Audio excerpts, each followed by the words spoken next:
Bonjour, c'est Marie-Ange de Macadam 38. Je vous présente mes meilleurs vœux et ce nouvel album photo qui a été réalisé dans un coffret qui à la base est une boîte de crayons que j'ai vidé de son contenu. Et puis, regardez, au niveau des dimensions, on est à peu près dans les mêmes proportions qu'une vraie tablette de chocolat. Voici.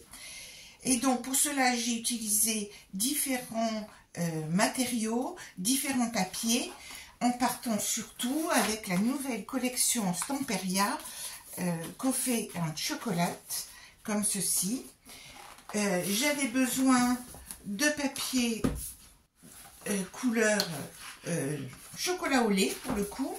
Et puis, je me suis servi aussi dans ce bloc action avec ces papiers qui font un peu toile de jute parce que nous les retrouvions dans le modèle Stamperia. Alors, les dimensions, c'est 17 par 30 et à l'intérieur, nous avons la place pour mettre des photos 10-15. J'essaye toujours de faire en sorte qu'on n'ait pas besoin de refaire des découpes.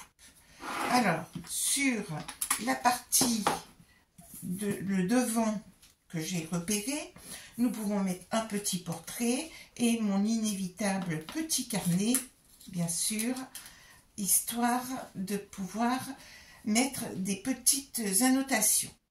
Alors, s'ouvre normalement et le voilà à l'intérieur. Alors, nous allons d'abord, donc je vous rappelle que là, ici, cela fait 15,5. Donc, cela permet de mettre des photos 10-15 et par 28,5. Toute la difficulté résidait sur le fait de pouvoir tourner les pages facilement. Alors, sur la première interaction, c'est bien sûr une petite cascade, comme ceci.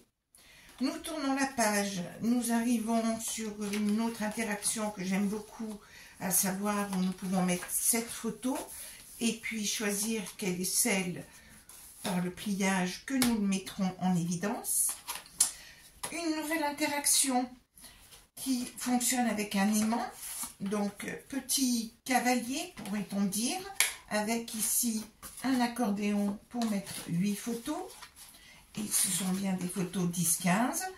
Et donc, grâce à l'aimant, le tout est bien maintenu. Ici, c'est là que ça m'a posé beaucoup de difficultés, mais je voulais à tout prix garder cette page intégrale. Voici, avec le cacao dans son origine. Donc, on pourra quand même mettre des petites photos si l'on veut. Et cela se ferme comme ceci, et c'est là où j'ai eu un peu des difficultés parce que je n'ai pas assez prévu pour pouvoir bien plier la page ici, mais ce sera résolu dans le prochain que je ferai. Ici, simplement 2 espaces photos.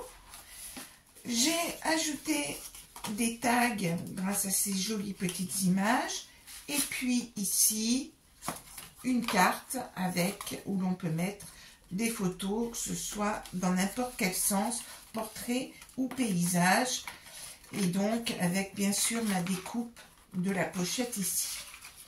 Ensuite, nous refermons, c'est assez facile à refermer, et nous passons à cette partie-là.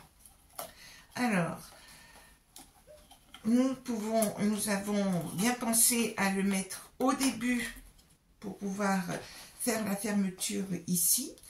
Et nous avons ici les tiroirs avec des petits papiers pour faire un peu de journaling. Et puis, que nous refermons. J'en ai fait 3. Mais vous pouvez bien sûr ouvrir tous les tiroirs si cela vous amuse. Voici. Ensuite, nous tournons la page. Ici, encore une cascade. Ici, nous avons juste de quoi faire un peu de journaling. Un petit cadre photo pour pouvoir en glisser plus qu'une d'ailleurs. J'ai mis un rhodoïde ici, donc tout est bien maintenu. Nous tournons la page. Ces rabats-là permettent de mettre des photos que ce soit dans tous les sens, hein, que ce soit en portrait ou en paysage, et de choisir celle qui sera mise en valeur sur le devant. Ici, une grande carte, et on peut faire un peu de journaling sur cette partie-là. Ici, des photos 9-13 en verticale, et nous allons fermer grâce à cette petite pochette ici. Nous tournons la page, et ici, la carte twist. La voilà pour des photos 10-15 bien sûr. Et pour finir, nous avons ceci, où nous pourrons aussi stocker pas mal de photos. Au total, j'ai compté, on peut en mettre 60 au minimum. Et donc, si vous le souhaitez, ce serait avec un grand plaisir que je vous ferai le tuto. La prochaine boîte est prête. Et donc, ce sera en fonction de vous. Dites-moi si vous voulez le tuto avec les dimensions et le système de pliage mis en place sur les côtés, de manière à pouvoir comprendre comment j'ai pu réaliser cet album photo qui est, ma foi, très pratique. À très bientôt!